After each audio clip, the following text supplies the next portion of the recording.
kita melakukan persiapan untuk UTBK bagi calon mahasiswa yang mau kuliah harus ikut ujian tes. Kemudian zaman sekarang semua serba teknologi, maka kita harus belajar ilmu baru terus supaya ikut, supaya tidak ketinggalan.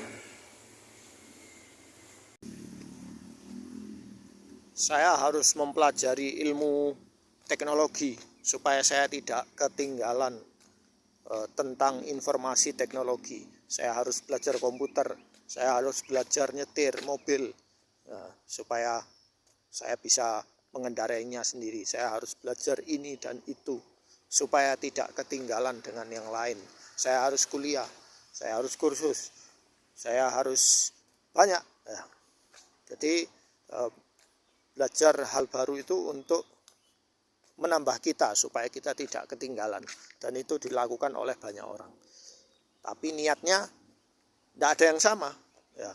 Ada yang niatnya untuk pamer status, saya seorang mahasiswa, atau ada yang ingin pamer status, saya S2, saya S3, ya. Ada yang ingin tujuannya untuk cari uang. Sedangkan Allah Subhanahu wa Ta'ala sudah memerintahkan kita untuk mempelajari agama kita, syariat Islam, belajar memaknai Al-Quran, belajar memahami tafsir, ya. Dan tafsir sekarang itu sudah bisa diakses secara online, tidak harus beli. Sudah ada AI yang bisa membantu menerjemahkan tafsir-tafsir itu. Tugas kita, ulama sudah membuat buku-buku tafsir tadi, ya. Dan juga para ustadz di sini sudah menerjemahkannya. Tugas kita adalah membaca.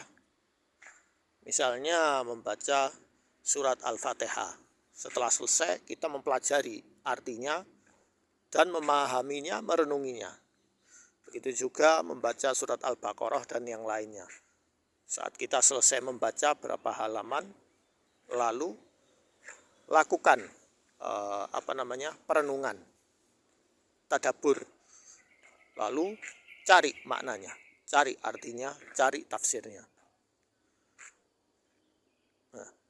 Dan saya jamin bahwa Al-Quran itu lebih bagus daripada buku-buku psikologi atau self-help atau yang lain-lainnya.